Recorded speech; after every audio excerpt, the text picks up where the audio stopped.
Dan waktu itu kita bertemu ya kan, ngobrol bareng, jalan bareng gitu ya. Itu udah izin tuh sama keluarga segala itu, sama bapak ibu saya tahu itu udah izin sama keluarga ya kan. Terus saya bilang ini saya mau neliti tentang fenomena ini boleh nggak Pak? Bapak, terutama bapak saya kan kalau ngomong akademik itu paling sering sama bapak saya kan, boleh nggak Pak? Gitu ya boleh lah, yang penting kamu cepat selesai. Kalau bapak saya mikirnya gitu kan, kalau saya mikirnya kan obses gitu kan terhadap dunia itu. Ternyata saya melihat seluk-beluknya semua, saya main ke rumahnya, dan waktu itu pernah waktu puasa gitu ya, itu tempatnya ditutup kan, dia nggak ada pemasukan sama sekali. Karena mereka, para pekerja terapis itu saya juga baru tahu ya pada saat riset, mereka itu tidak mendapatkan gaji bulanan. Jadi sebetulnya mereka itu sektor informal yang ada di kelembagaannya panti itu, atau di kelembagaan perusahaan itu mereka sektor informal. Jadi mereka tidak dibayar gaji seperti layaknya kita bekerja di perusahaan, kita digaji misalkan, anggap aja lah digaji UMR itu berapa sih gitu kan, atau di bawah UMR misalkan 3 juta, UMR misalkan 5 juta gitu kan. Mereka nggak digaji seperti itu ternyata. Lalu nggak seperti buruh pabrik. Per orang, per pelanggan mereka dapat berapa komisinya? Anggap aja misalnya gini, Mas Pir datang ke tempat pijat, dipijat Mas Pir kan harus bayar 300. Jangan aku dong. Anggap aja pria lain. Mari kita sebut saja si Kumbang. Tapi bukan korban pemerkosaan. Ya, betul. Okay. Bukan si owner ya. Bukan si pemilik perusahaan. Oke, sebut saja dia Kumbang. Sebut saja dia Kumbang. Si Kumbang datang ke tempat pijat, bayar 350.000. 100 ya buat si terapis, 250 buat si perusahaan. Gitu kan. Terus itu seperti itu, ya kan. Jadi kalau misalkan sehari dia bisa melayani pelanggan sampai 5 aja, ya udah hitung aja. Berarti 5, dia dapat 500.000. Di luar ekstra. Itu artinya di luar ekstra ya. Nah, di luar ekstra itu dalam artian begini. Pertama, kalau pembayaran ekstra itu dilakukan di muka, itu bisa jadi anggap aja misalkan tarifnya ekstra itu plus ekstra katakanlah 700.000, berarti dia bisa mendapatkan setidaknya itu 400. Sisanya itu tetap sih lembaganya itu. Oke. Izin. Yes. Aku potong supaya kita mendapatkan konteks yang tepat. Apa yang dimaksud dengan ekstra? Ini mau belak-belakan ya? Ini bukan masalah belak-belakan atau tidak belak-belakan.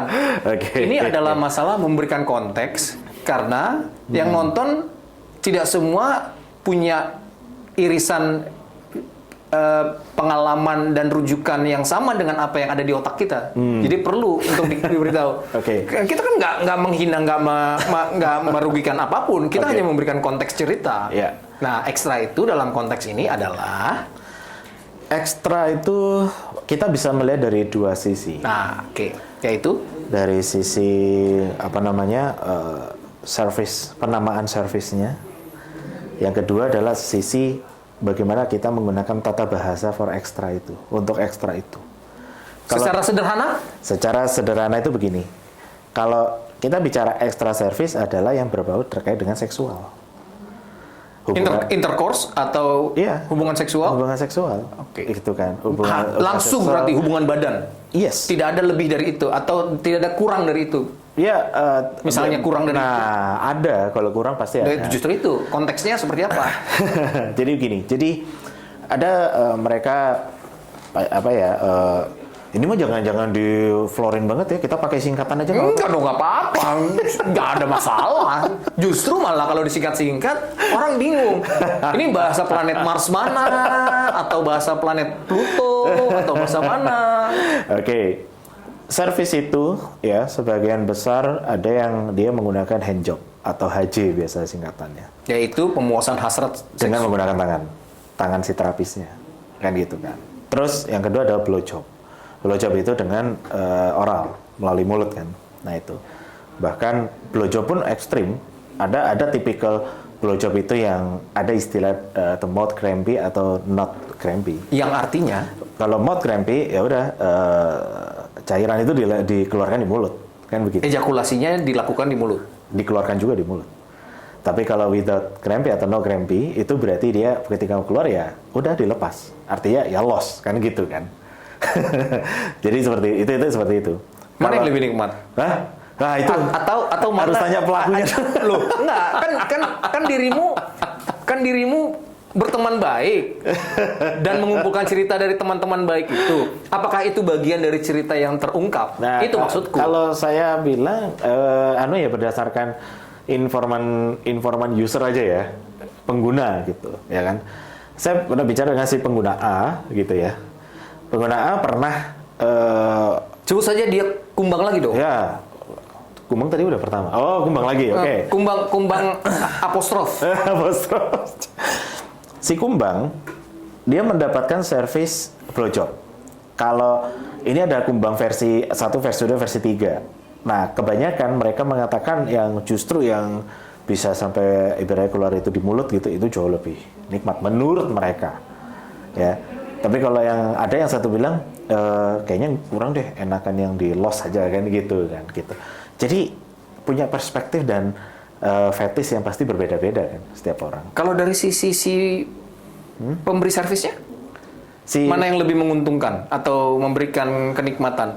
Menguntungkan dalam konteks finansial ya? Gini, kalau secara menguntungkan Pak sama aja gitu loh. Justru berarti nggak ada pembedaan rate bagi user itu. Kalau blowjob itu kalau dia tidak sampai cairan itu dikeluarkan di dalam mulut, itu bagi mereka rugi justru. Bagi mereka rugi. Kenapa? Lah justru itu sensasi yang dicari oleh mereka, ya kan? Tapi kalau ada yang menggunakan tangan gitu kan, pasti saya yakin tarifnya berbeda itu.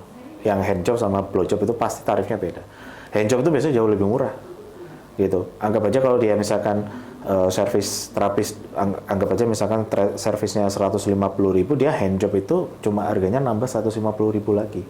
Kalau jasanya terapis 300, nambah handjob tetap 150. Tapi kalau di blowjob itu harganya lumayan agak tinggian sedikit, misalnya 300-an, kayak gitu. Tapi kalau sudah masuk ke making love atau hubungan langsung, itu biasanya hubungan badan itu bisa 500 sampai 600, kayak gitu kan. Nah, itu handjob itu, yang blowjob itu banyak yang suka karena itu sensasi yang mereka cari. Itu fetish ibaratnya, itu sudah menjadi fetish mereka. Kalau bagi si terapis sendiri, mayoritas terapis itu mereka tidak suka dengan blowjob. Sebetulnya mereka tidak suka. Itu yang dirimu dapatkan? Mayoritas, iya. Cerita-ceritanya? Iya, betul. Ada alasan tertentu nggak di balik itu? Dah kan ini kan pertama gini, ya saya nggak tahu ya, cuman bagi mereka itu kan cairannya masuk ke mulut kan gitu kan. Ya mungkin ada rasa jijik, geli atau apa kan begitu kan.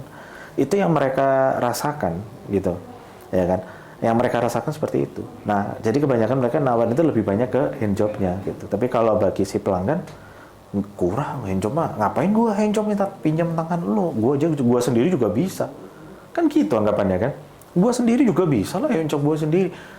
Ngapain pakai tangan lu gitu. Gua cari yang punya sensasi misalkan di mulut kan gitu kan. Nah, itu yang mereka cari gitu. Nah, kalau ada mereka yang cuma mainan di bawah doang mah nggak enak. Udah sekalian ML doang, berapa tarifnya sekian gitu. Ya itu langsung sikat tuh mereka kan gitu. Nah, itulah yang akhirnya kita melihat ekstra service itu beragam memang gitu loh, yang bahkan ada yang lebih ada yang mendetailkan lagi. Jadi ada yang handjob atau blowjob pakai baju itu tarifnya lebih murah daripada yang tadi itu yang blowjob pakai baju. Kalau misalkan minta si terapisnya untuk membuka bajunya secara full 100% dia membuka baju, tarifnya beda lagi. Ada yang seperti itu, mendetailkan itu ada. Tapi ada juga tempat pijat yang dia full pada saat dipijat 100% nggak pelanggannya, nggak terapis, udah bugil 100%. Ada yang kayak gitu. Jadi si kumbang dipijat oleh terapis full 100% bugil. Itu si kumbang. Si kumbangnya bugil kan, dipijat, terapisnya juga ikutan bugil. Kalau pada saat itu dirimu yang bugil atau enggak? Apa? Aku enggak.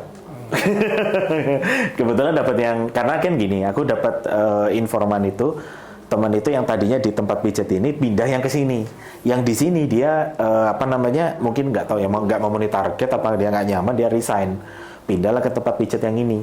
Nah, ketika si mawar pindah pijat tempat pijat yang ini, panggil saja bunga gitu. Oke. Ya. Atau panggil bunga saja, atau mawar nih? Oke, mawar. Panggil saja mawar. Si mawar ketika pindah ke tempat terapi pijat yang ini, dia harus bukil full. 100% dia harus bukil. Gitu kan. Tidak ada sehelai benang Tidak pun ada yang sehelai bisa benang pun. mengganggu aktivitas itu. Yes, betul, that's right.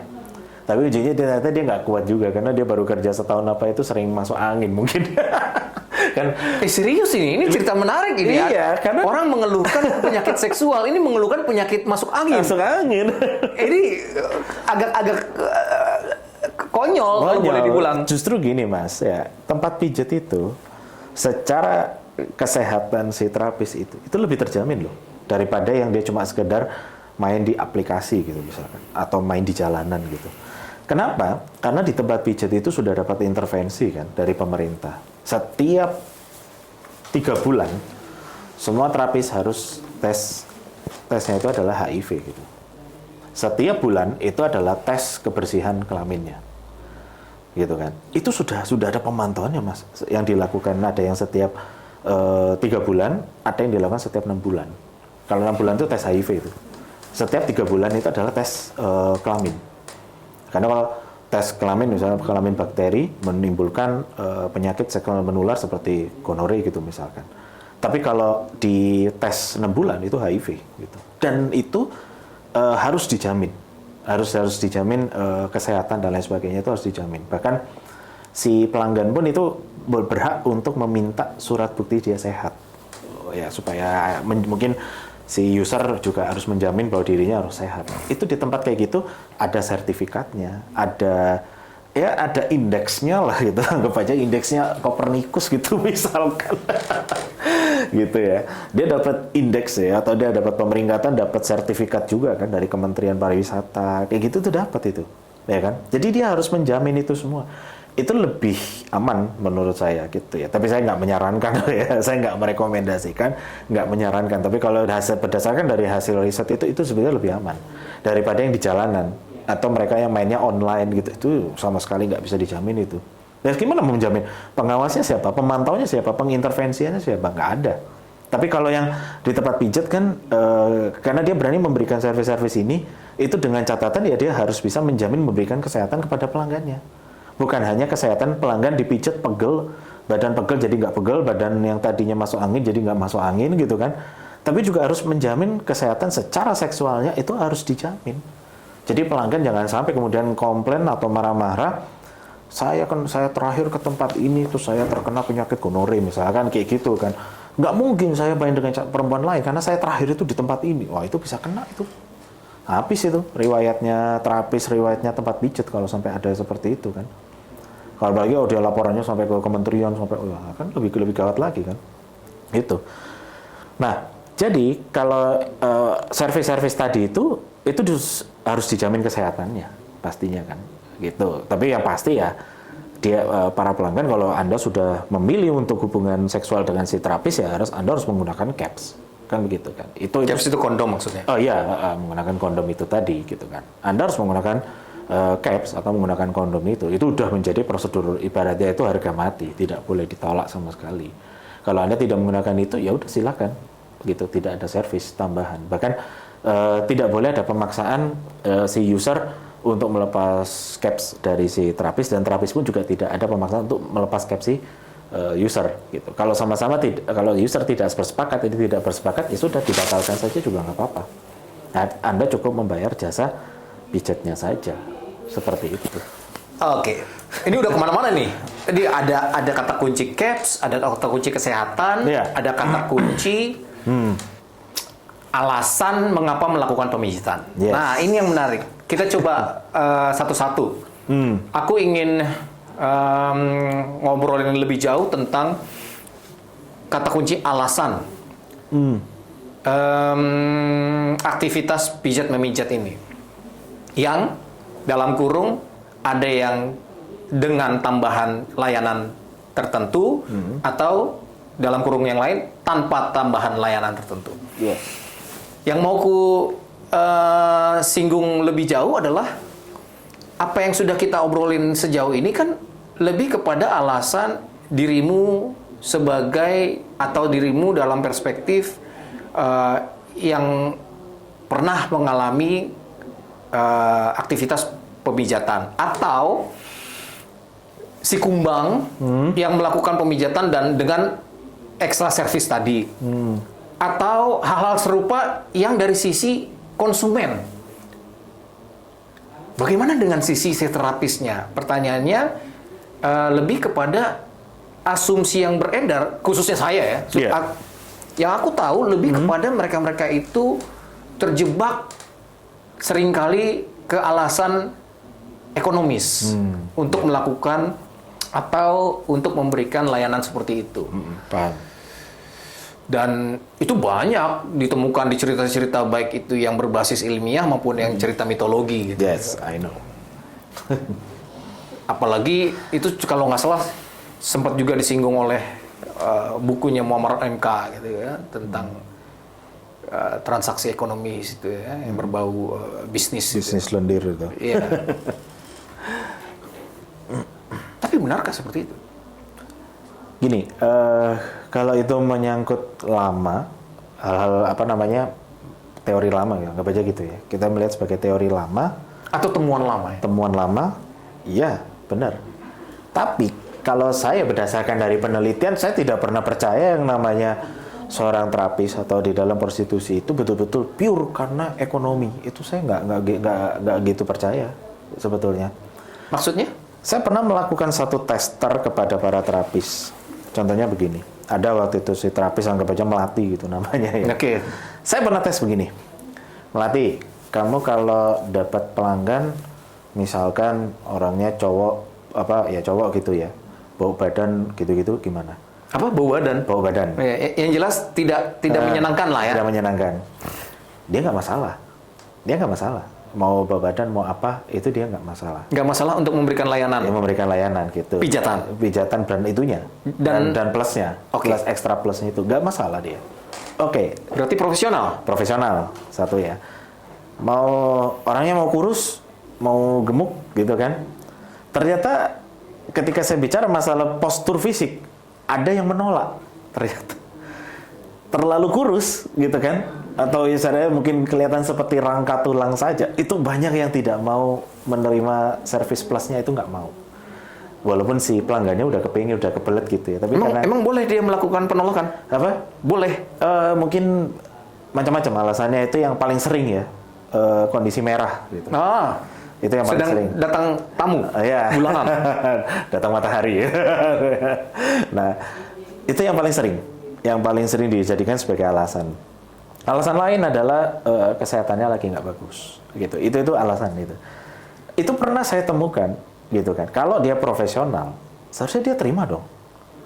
Mau fisiknya kurus kayak rangka, kayak mau kebesaran badannya perut itu apa itu, ya udah terima aja, kan begitu kan. Nah, itu saya pernah. Kalau ada tamu yang gendut ekstra besar banget, itu juga nggak mau. Dia bilang kalau yang seperti itu aku nggak pernah nemu yang orang Indonesia. Dia bilang orang asing. Misalkan dari Timur Tengah gitu misalkan, ada yang badannya gede gitu itu takut dia, ngelihatnya itu udah takut, ya udah pijet aja tapi nggak mau ada servis kayak gitu kan, ada kayak gitu, nah, kan berarti tidak profesional, Anda masih melihat secara fisik, itu yang pertama. Nah kalau badan sejauh ini sih fine aja sih, nggak ada masalah gitu, nggak ada yang mempermasalahkan itu gitu kan, ya walaupun ujung-ujungnya ngedumel di belakang gitu ya ada kayak gitu kan, tapi secara penolakan nggak ada, tapi kalau benar-benar penolakan itu ada yang secara postur fisik. Nah Oke. Terus misalkan Pak contohnya bau mulut gitu misalkan. Ya kan, si pelanggan bau mulut gitu. Ya paling ya udah dia pelayanan tapi nggak pakai kiss. Nah, kan gitu kan. Ada yang kayak gitu. Oke. Tapi selama ini dirimu nggak dapat penolakan ya? Apanya? Selama ini.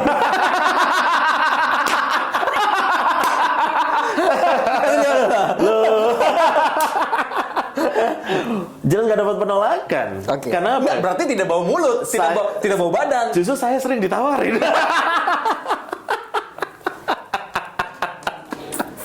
Mungkin Bapak mau? Ya. Kalau dia nulis buku, aku mau. Aku bawa ke podcast ini, ke cerita ini. Karena kredibel seperti dirimu. Iya, Kalau nggak ada kredibilitasnya buat apa? Iya benar. Omon-omon aja itu. Omon-omon. Kalau kata Pak Prabowo.